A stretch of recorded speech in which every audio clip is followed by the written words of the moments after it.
Hi friends, ഇന്ന് ഞാൻ ഉണ്ടാക്കാൻ പോകുന്നത് ഒരു പാവയ്ക്കക്കറിയാണ്.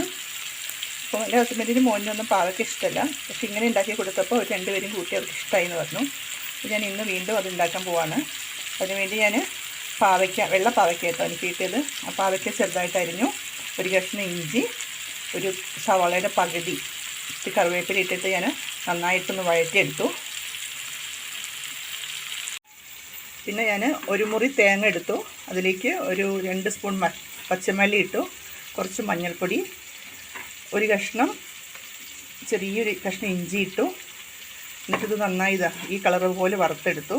അതിലേക്ക് കുറച്ച് മുളക് പൊടിയും ചേർത്തിട്ടുണ്ട്. പിന്നെ ചെറിയ ഉള്ളി എൻ്റെ അടുത്ത് ഉണ്ടായിരുന്നില്ല, അപ്പോൾ അതുകൊണ്ട് വലിയ ഉള്ളിയുടെ കുറച്ച് പീസസും അതിലിട്ടു. അപ്പോൾ ഇതേപോലെ റെഡ് കളറായിട്ടുണ്ട്. ഇനി ഇത് നന്നായിട്ടൊന്ന് അരച്ചെടുക്കണം. ഇത് അത്യാവശ്യം നന്നായിട്ട് വഴണ്ട് വന്നിട്ടുണ്ട്. ഇനി ഇതിലേക്ക് ഞാൻ പുളി പിഴിഞ്ഞിട്ട് ഇതിലേക്ക് ഒഴിക്കാൻ പോവാണ്. അതിലേക്ക് ഞാൻ പുളി പിഴിഞ്ഞൊഴിച്ചിട്ടുണ്ട്. പിന്നെ ആവശ്യത്തിന് ഉപ്പും ചേർത്തിട്ടുണ്ട്. ഞാൻ പുളി വെള്ളത്തിൽ കിടന്നിട്ട് ഒന്ന് കുറച്ചും കൂടെ വേവട്ടെ. ഇത് ഉണ്ടാക്കാൻ എളുപ്പമാണ്. ആ തേങ്ങ വറുത്തെടുക്കുന്ന സമയം മാത്രമേ ശരിക്കും പറഞ്ഞാൽ ഇതിനാവശ്യമുള്ളൂ.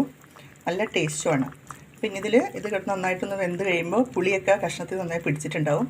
അപ്പോൾ പാവയ്ക്കൊക്കെ കയ്പൊന്നും അങ്ങനെ ഉണ്ടാവില്ല.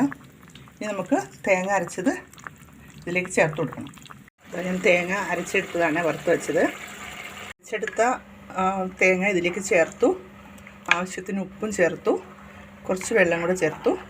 ഇനി ഇതിൽ കിടന്നിട്ട് നന്നായിട്ടൊന്ന് തിളക്കട്ടെ കേട്ടോ. പിന്നെ അതിലേക്ക് കുറച്ച് മധുരം, ശർക്കര കുറച്ച് ചേർക്കുന്നുണ്ട്. പിന്നെ വേണമെങ്കിൽ ഇതിൽ തക്കാളി കൂടെ 1-2 അരിഞ്ഞിടാം. തക്കാളി ഇട്ട കറി പെട്ടെന്ന് കേടുവരും. അല്ലെങ്കിൽ 2-3 ദിവസം വേണമെങ്കിലും കറി ഫ്രിഡ്ജിൽ വയ്ക്കാതെ തന്നെ പുറത്ത് വെച്ചാലും കേടുവരാതിരിക്കും. തക്കാളി ചേർത്തിട്ടില്ലെങ്കിൽ. ഞാൻ തക്കാളി ചേർത്തിട്ടില്ല. ഇതൊന്ന് തിളച്ച് വരട്ടെ കേട്ടോ. അപ്പോൾ നമ്മുടെ പാവയ്ക്കക്കറി റെഡിയായി. ഞാൻ അതിലേക്ക് കുറച്ച് ഉള്ളിയും 2-3 മണി ഉലുവയും കൂടെ വറുത്തിട്ടിട്ടുണ്ട്. നിർബന്ധമൊന്നുമില്ല, വേണമെങ്കിൽ ഇട്ടാൽ മതി. പക്ഷെ ഞാനത് ചേർത്തിട്ടുണ്ട്. അപ്പം എൻ്റെ പാവയ്ക്കക്കറി റെഡിയായി. അപ്പോൾ എല്ലാവരും ഉണ്ടാക്കി നോക്കണം. ഇത് അറിയുന്നവരുണ്ടാവും, അറിയാത്തവരുണ്ടാവും.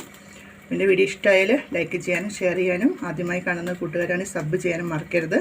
അപ്പോൾ വീണ്ടും നല്ലൊരു വീഡിയോ ആയിട്ട് വരുന്നതുവരേക്കും take care and bye by.